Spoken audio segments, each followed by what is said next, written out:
Για να μαντέψω. Πρέπει να είσαι αδερφάρα. Κάνετε τόσο πολύ. Τι να κάνω. Προσπαθώ να μην το δείχνω.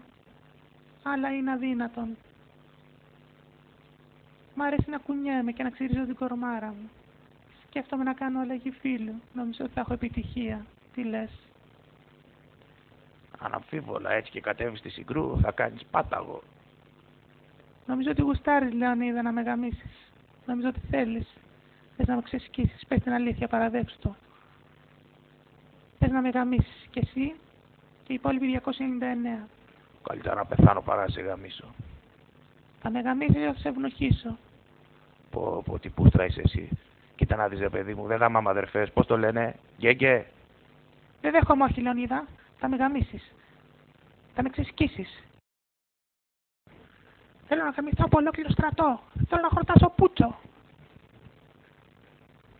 Αφού να δεις, μωρή Λούγκρα. Εδώ είναι Σπάρτη. Εδώ δεν γαμάμε αδερφές. Άμα θες να γαμηθείς, να πας στην Αθήνα. Να βρεις αυτούς τους Αθηναίους που γαμάνε αγοράκια. Κατάλαβες, μωρή αδερφάρα.